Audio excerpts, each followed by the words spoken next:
অনেক দিন যাব তোমাদের সাথে কোনো ভিডিও শেয়ার করা হয় না। ভেবেছিলাম প্রত্যেক সানডে করে একটা করে ভ্লগ দেবো, কিন্তু সেটা আর হয় কই বলো তো।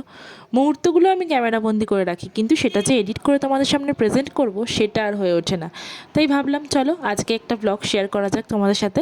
দিনটা ছিল সরস্বতী পুজো, তো ছোটো ছোটো কিছু ক্লিপ আমি নিয়েছি, সেগুলোই তোমাদের সাথে যে শেয়ার করছি। ভিডিওটা শেষ অবধি দেখো, আশা করি খুব ভালো লাগবে। তো তোমাদের সবাইকে ওয়েলকাম আমার পিকুস ওয়ার্ল্ডে। কেমন আছো সবাই আগে বলো, আর তোমাদের সরস্বতী পুজো কেমন কাটলো সেটা কিন্তু কমেন্ট করে অবশ্যই জানিও। এবছর সরস্বতী পুজো দুদিন পরায় আমাদের বাড়িতে সোমবার সকালবেলা পুজো হয়েছিল। ঠাকুরমশাই বলেছিলেন একদম ভোরবেলা এসে সবার আগে পুজো আমাদের করবেন, তাই আগের দিন রাত থেকেই আলপনা দিয়ে সব তোড়জোড় করে গুছিয়ে রাখা চলছে। রাত তখন প্রায় 11:30 বাজে, বোন এখানে আলপনা দিতে বসে গেছে। আর আমিও একটু বোনকে বলে দিচ্ছিলাম এইভাবে ভেবে দে, কিন্তু ওর শখ না, ও পুরো আলপনাটা নিজে দেবে, কারণ ছোটোবেলায় সবাই আমরা এরকমই করতাম যে না আলপনা আমি দেবো, আলপনা আমি দেবো। তো এরকম একটা ব্যাপার। তো এখন আমি আমার নিজের ছোটোবেলাটা ওর মধ্যে দেখতে পাই। তো যাই হোক, তারপরে বোন নিজে যা পেরেছে, তোমরাই দেখে বলো কেমন হয়েছে। ছোটো হাতে ছোটো মানুষ দিয়েছে এরকম আলপনা। তো তারপরে ঘুমিয়ে পড়েছিলাম একটুখানির জন্য, তারপর রাত থাকতে থাকতেই উঠে পড়েছি, যেহেতু অনেক ভোরবেলা ঠাকুরমশাই আসবেন বলেছেন। তো এরকম অন্ধকার থাকতেই উঠে পড়েছি। আর সরস্বতী পুজোর যে নিয়মটা সেটা হচ্ছে গায়ে হলুদ আর তেল মাখতে হয়, তো সেটা মেখে নিয়েছি। তারপর আমরা সবাই স্নান করে রেডি হয়ে বসে পড়েছি। আর এদিকে ঠাকুরমশাই এসে গেছেন, উনি ওনার কাজ করছেন, আমরা ওনাকে সমস্তটা রেডি করে দিয়েছি। এবার বাকিটা উনি সাজিয়ে নিচ্ছেন কীভাবে মাকে সাজাতে হন। সরস্বতী পুজো আমাদের বাড়িতে হয় না, এই প্রথম বছর সরস্বতী পুজো আমরা সবাই মিলে করছি এত বছর ধরে। মানে আমার জ্ঞান হওয়ার পর থেকে আমি পাড়ায় যাদের বাড়িতে সরস্বতী পুজো হতো তাদের বাড়িতে অঞ্জলি দিতে যেতাম ভোরবেলা স্নান করে। এই বছর নিজের বাড়িতে হচ্ছে একটা আলাদাই আনন্দ। সেটা মানে আমার বাড়িতে কোনো পুজো হলে আমার খুব আনন্দ হয়, সবাই মিলে একসাথে কাজবাজ করি। তো এখানে মামিও সব কাজবাজ করছে, দিকে বৌদিও রেডি হয়ে চলে এসেছে।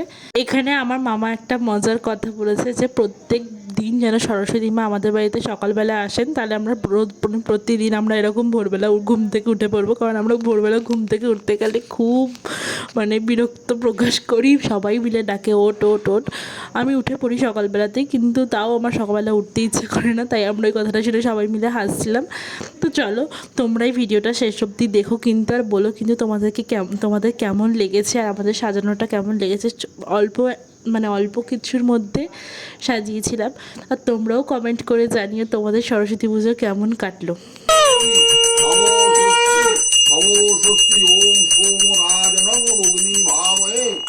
আদিত্যং বিষ্ণুং চ বৃহস্পতি দদাতু।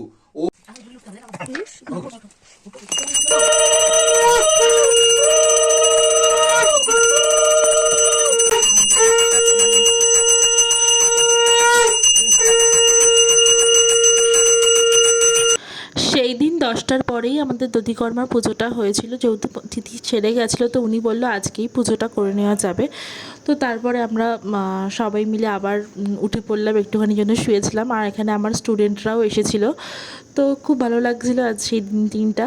তো তোমাদের কেমন কেটেছে তোমরা কিন্তু অবশ্যই কমেন্ট করে জানিও। আর প্লিজ প্লিজ প্লিজ চ্যানেলটাকে সাবস্ক্রাইব করে দিও। আমি চেষ্টা করবো তোমাদের সাথে যত তাড়াতাড়ি সম্ভব ভ্লগগুলো শেয়ার করার। তো ভিডিওটা কেমন লাগলো সেটা কিন্তু জানাতে কিন্তু ভুলো না। আর পিকুস ওয়ার্ল্ডকে সাবস্ক্রাইব করে দিও। তারপর সবাই মিলে বসে পড়লাম এখানে চা খেতে, আর গল্প গুজব করলাম, হাসাহাসি করছিলাম। সবাই এক জায়গায় হলে যা হয় আড্ডা হয়। তারপরে এই যে চলে এসেছে আমাদের বাড়ির সব থেকে ভিআইপি ব্যক্তি চুকু, আমাদের বাড়ির মুসু। এর গল্প তো তোমাদের সাথে শেয়ার করেছিলাম। তো যারা যারা ভিডিওটা দেখেনি ভিডিওটা দেখে নিও। আর এ হচ্ছে আমাদের বাড়ির সব থেকে মূল্যবান মেম্বার।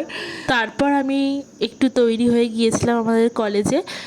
এখন যেহেতু আমরা কলেজের প্রাক্তন ছাত্রী, তবু একটু বন্ধুদের সাথে দেখা হওয়া এই ব্যাপার। তারপর ওদের সাথে একটু রিলস বানাইনি, এরকম একটা মজার মুহূর্ত কাটালাম, সেগুলোই তোমাদের সাথে শেয়ার করছি, ক্যাপচার করে রেখেছিলাম। তো আমরা দেখা হলে এরকমই মজা করি। আমরা একটা বলছিলাম চল ছোটোবেলার মতো খেলি। তো ভিডিওটা আজকে এখানেই শেষ করলাম, তোমরা সবাই ভালো থেকো।